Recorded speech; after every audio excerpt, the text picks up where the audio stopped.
The marble corridors of the United States Senate had fallen into an uncommon, absolute silence. It wasn't the polite hush of political ceremony, but the kind of deep, involuntary stillness that descends only when something undeniably real slices through Washington's usual performance. Senator Cory Booker stood beside his desk, his trademark energy tempered by the solemnity of the moment. Across the chamber sat Congresswoman Jasmine Crockett, invited to a special joint session honoring emerging voices shaping the future of American democracy. What began as a routine recognition quickly transformed into something profoundly personal. "My colleagues," Booker began, his voice carrying clearly through the vaulted chamber. "We've all heard the titles: civil rights attorney, Texas legislator, congresswoman. But titles alone don't tell the story of the woman sitting before us today." He paused, turning toward Crockett. She straightened, holding her composure even as emotion gathered behind her eyes. "This daughter of a postal worker and a school teacher once stood in a Texas courtroom at 8 years old," Booker continued, "and told the judge she'd return one day, not as a visitor, but as an attorney. And she did. From that childhood courtroom to the halls of Congress, her journey stands as living proof of what America promises, yet too often delays, that with determination and perseverance, even the highest walls can be climbed." A quiet ripple passed through the chamber. Seasoned senators leaned forward, their usual reserve softened. Across the room, staffers and strategists exchanged glances. Something genuine was happening in a place built on performance. When Booker finally concluded his tribute, several senators were visibly moved, discreetly wiping tears from their eyes. In that moment, Jasmine Crockett's story had pierced through party lines and touched the human core of Washington. Before we reveal the extraordinary path that brought even the most stoic members of the Senate to tears, please like this video and subscribe to our channel, where we share powerful, authentic stories of American leadership that rise above political noise. Tap the bell icon so you never miss another inspiring moment in U.S. politics. To understand why Senator Booker's tribute resonated so deeply, you have to look at the journeys that led both of them to that historic day. Cory Booker's own story is one of defying boundaries. Raised in a hard-working middle-class family that battled housing discrimination, he went from Stanford football star to Rhodes Scholar, from mayor of Newark to U.S. Senator. Through every stage, his focus remained consistent: people, not just policies. "Senator Booker sees politics through human stories," explained former aide Marcus Johnson. "Where others see demographics and voter blocks, he sees individuals with struggles and dreams. It's his greatest strength, and sometimes his biggest challenge." Booker first encountered Jasmine Crockett during her 2022 congressional run. At first, it was just another campaign ad crossing his desk, a young attorney speaking boldly about justice and representation. But something about her authenticity stopped him. He watched that ad 3 times, remembered Senate staffer Eliza Washington. Then he called her campaign personally. "That almost never happens." Later, he told us, "That woman has something rare in politics, an unfiltered, authentic voice." What Booker recognized was a life story that mirrored America's own contradictions: struggle, sacrifice, and promise. Jasmine Crockett's roots trace back to St. Louis, Missouri, where she was raised by 2 devoted parents who embodied quiet strength. Her father, a postal carrier, walked his route through blistering heat and freezing rain, delivering mail with pride and purpose. Her mother taught elementary school and spent her evenings teaching her children that education was the one thing no one could ever take away. What few in Washington knew before that Senate Day were the sacrifices that defined her path. Her parents gave up nearly everything to move to a better school district, a decision that exposed them to neighbors who made it clear they weren't welcome. "The first week after we moved, our car windows were smashed," Crockett shared during her Senate remarks. "My father never showed his pain. He'd sweep up the glass, put on his postal uniform, and deliver mail to some of those same houses. That's how I learned dignity in the face of injustice."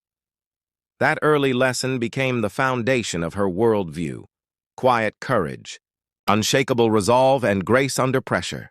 At 8 years old, Jasmine accompanied her mother to court to support a family friend facing eviction.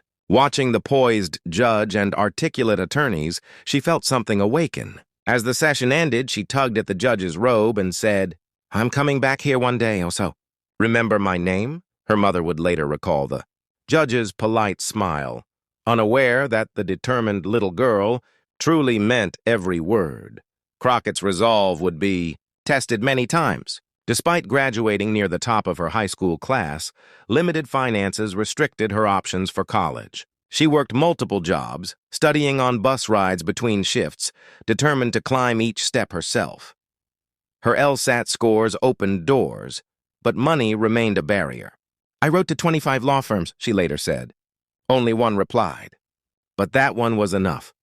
The marble chamber that day bore witness to all of that, not just a political tribute, but the rare recognition of a life built on faith, endurance, and the belief that decency still matters.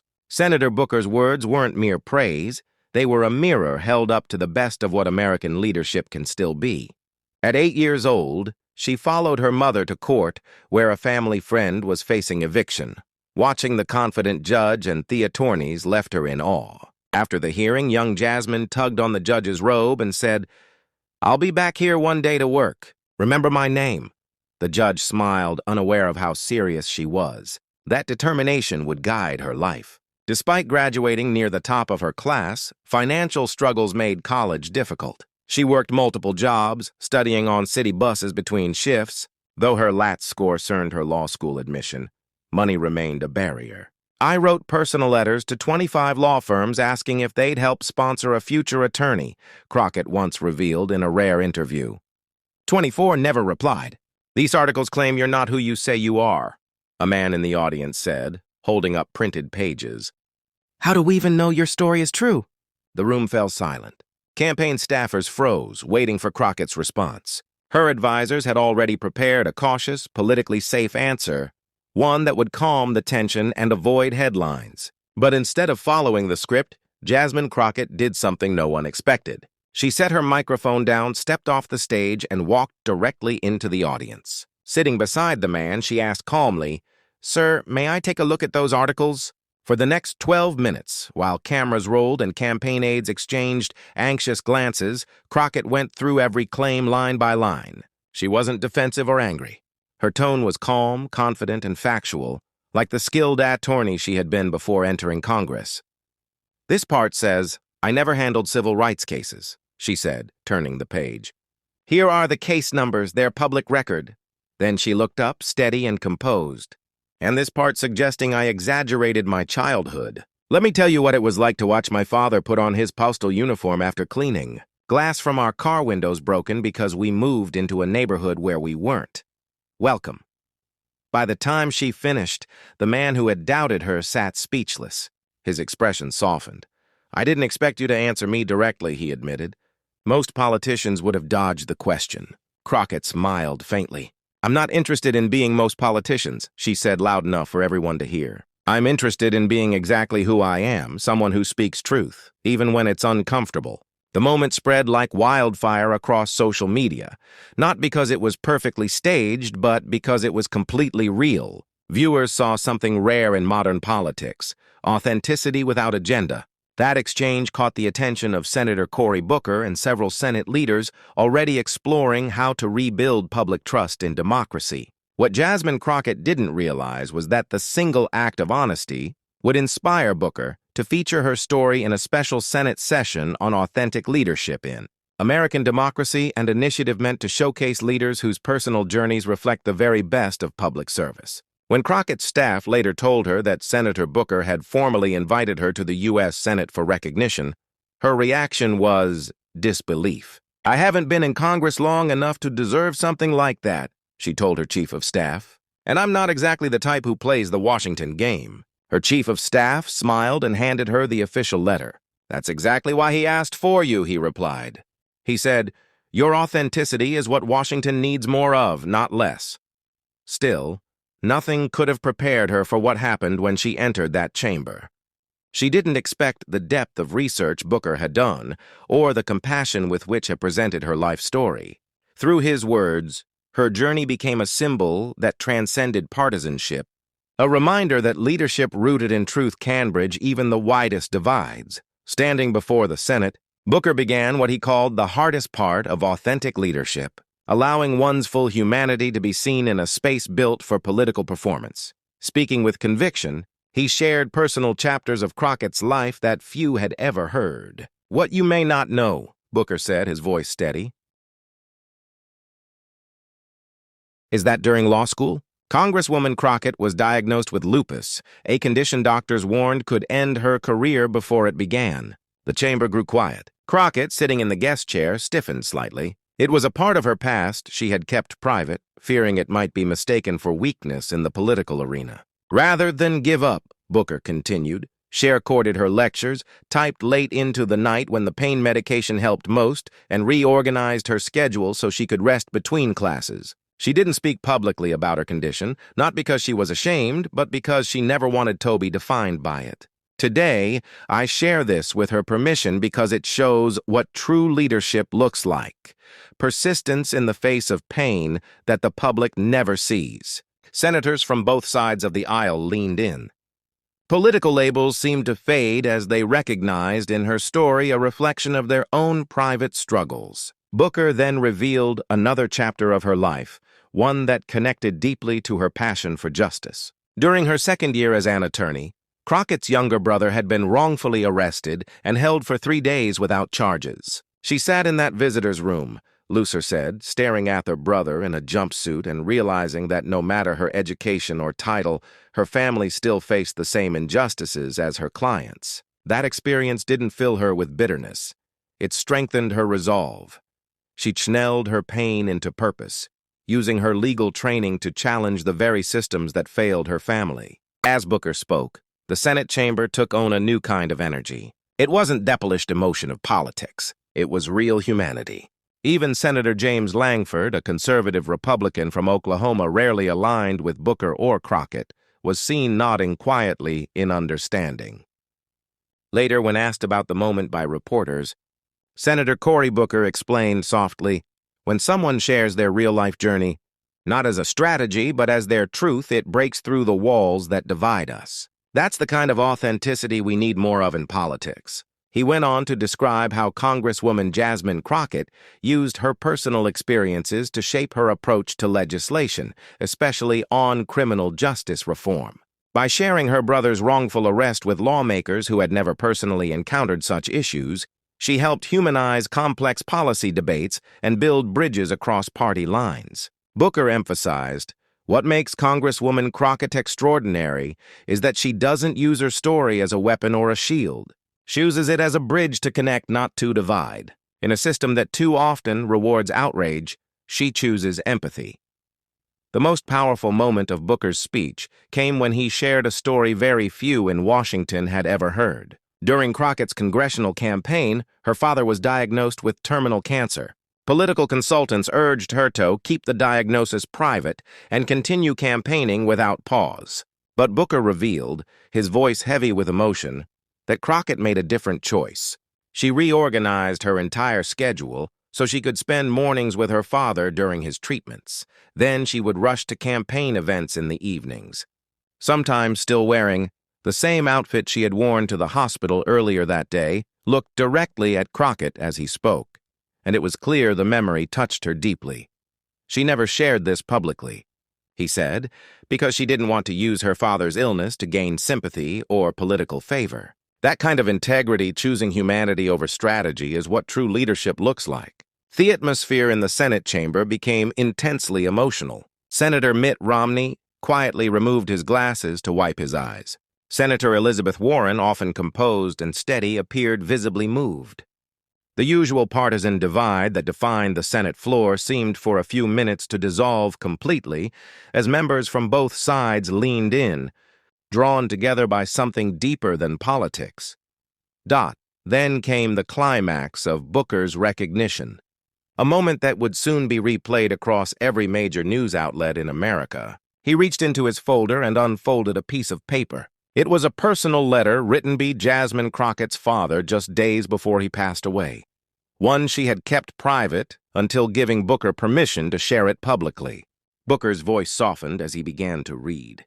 Jasmine, since you were 8 years old, since that day you told a judge you'd be back in his courtroom as a lawyer, you've refused to let anyone define your worth or limit your dreams. As you enter Congress, remember this. Your power comes not from your title, but from the truth carried in our family story. Some will try to make you sound more polished, less bold, more politically cautious. Don't let them take away your real voice. It's the only one strong enough to speak truth to power. The words filled the chamber with quiet reverence. As Booker finished reading, senators across the room sat in silence, and then one by one, they began to weep. The public gallery, normally restrained, erupted into spontaneous applause. For once, the presiding officer didn't call for order. What happened next was something not seen in decades. Senator Chuck Grassley, then 89 years old and the most senior member of the Senate, slowly stood to his feet and began clapping. Others followed. Democrats, Republicans, Independents, all rising together in a rare moment of shared humanity. Jasmine Crockett rose as well, her eyes glistening. She didn't give a speech or offer political remarks. She simply stood, acknowledging the moment with visible emotion. It wasn't about politics. It was about legacy, family, and truth. Senate Majority Leader Chuck Schumer approached her gently, taking her hand. "Your father would be proud today," he said quietly, loud enough for those nearby to hear. "Not because you're being honored by this body, but because you've stayed true to exactly who he raised you to be." The chamber, so often filled with debate and division, felt united for a moment in shared humanity. It reminded everyone watching inside and beyond those walls that behind every title and ideology are people shaped by stories, struggles, and dreams that connect us more than they separate us. The impact of that session extended far beyond the walls of the Senate. What began as a heartfelt tribute to one woman's authenticity evolved into a national reflection on what real leadership looks like. The video of the event spread rapidly online, shared across political boundaries. Viewers from every side of the spectrum left comments filled with admiration. "I don't agree with her politics, but I respect her integrity. This is the first time I've seen real emotion in the Senate that didn't feel staged. If more leaders spoke from the heart instead of reading talking points, maybe we'd actually understand each other again." Major media outlets that usually focused on partisan battles covered the story differently this time. Headlines read, "Senate recognition sparks rare unity across party lines, and Jasmine Crockett's journey resonates beyond politics." But perhaps the most meaningful impact came within the Senate itself. In the weeks that followed, lawmakers from both parties began opening up in new ways, weaving personal stories into their speeches and committee discussions. Senator Jon Tester shared his experience as a farmer who lost fingers in an accident while discussing rural health care. Senator Joni Ernst spoke publicly for the first time about surviving domestic violence. That single tribute had done more than honor Jasmine Crockett. It had reminded the nation that authenticity still has power in politics. Later, Senator Cory Booker reflected on the moment while speaking to reporters. When someone opens up and shares their real journey, not as a tactic, not as performance, but as their truth, it rises above all division, he said earnestly. That kind of authenticity is what our politics desperately needs more of. Booker then described how Congresswoman Jasmine Crockett had turned her own life experiences into a force for progress. He recalled how she worked across the aisle on criminal justice reform by telling her brother's story, a perspective that many of her conservative colleagues had never encountered firsthand. Booker noted that what sets Crockett apart is her sincerity. She never turns her story into a weapon. He said, "She uses it as a bridge, a way to build understanding in a time when outrage often earns more applause than empathy." Then came themament that would move the entire chamber. Booker shared a story that few in Washington had ever heard. During Crockett's campaign for Congress, her father had been diagnosed with terminal cancer. Political advisors urged her to stay quiet about it, to keep her focus entirely on winning votes. But as Buer revealed, emotion thick in his voice, Crockett chose compassion over convenience. She reorganized her entire schedule to spend mornings with her father during treatments, then headed straight to campaign events each evening. Many nights she showed up still in the same clothes she had worn to the hospital earlier that day. Daubacher turned toward Crockett as he spoke, and her usually composed expression began to falter. She never used her father's illness to gain sympathy or political advantage. He continued softly. She chose grace over strategy, and that kind of integrity is what true public service should look like. The emotion in the Senate chamber became almost tangible. Senator Mitt Romney quietly took off his glasses and wiped his eyes. Senator Elizabeth Warren, known for her composure, sat visibly moved. For a rare moment, the room felt united. The usual partisan barriers fading into silence, assenators from both parties leaned toward Booker's words. Then came the most unforgettable part of his tribute. Booker carefully unfolded a letter, unwritten by Crockett's father in his final days. A letter she had never shared publicly until that very moment. His voice softened as he began to read. "Jasmine," the letter began, "since you were that determined 8-year-old who told the judge you'd come back one day as a lawyer, you've never allowed anyone to define your worth or limit your dreams. As you enter Congress, remember that your strength doesn't come from your position. It comes from the truth you carry within our family story. Some will try to make you sound smoother, less bold, more political. Don't let them take your real voice. That voice is the only one strong enough to speak truth to power." As Booker's deep voice echoed through the chamber, the words created a silence so profound it felt sacred. When he finished, several senators were openly crying. Then something extraordinary happened. The gallery, which is usually silent during official proceedings, erupted into applause, and the presiding officer didn't call for order. In a historic and deeply human gesture, Senator Chuck Grassley, then 89 and the oldest member of the Senate, slowly stood and began to clap. One by one, senators from both parties joined him, rising to their feet in bipartisan standing ovation, a moment of shared humanity rarely seen in modern politics. Jasmine Crockett stood as well, her eyes glistening with emotion. She didn't deliver prepared remarks or make any political gestures. She simply acknowledged the moment, the memory of her father and the unity it had inspired. As the applause continued, Senate Majority Leader Chuck Schumer approached and gently clasped her hand. "Your father would be proud today," he said quietly, his voice breaking slightly. "Not because of this recognition, but because you stayed true to who he raised you to be." It was one of those rare moments when the Senate felt less like a battlefield and more like a gathering of human beings. A reminder that beyond the headlines and party lines, every leader carries astery, and those stories often reveal how much we truly share in common. The ripple effect of Booker's tribute extended far beyond that. Emotional Day. What started as a heartfelt acknowledgement of one lawmaker saw authenticity turned into a national conversation about honesty and leadership. The video of the session quickly went viral, not along partisan lines, but across the entire country. Viewers from all backgrounds filled the comments with admiration. "I don't agree with her politics, but I respect her honesty." This was real emotion, not performance. If more leaders spoke like this, maybe our country could actually start listening again. Major media outlets, normally focused on conflict and controversy, spotlighted the moment for its humanity. Headlines read, "Senate Unites in Rare Emotional Tribute and Jasmine Crockett's Story Moves America Beyond Politics." But perhaps the most powerful impact was inside the Senate itself. In the weeks that followed, lawmakers from both parties began speaking more personally in their floor speeches and hearings.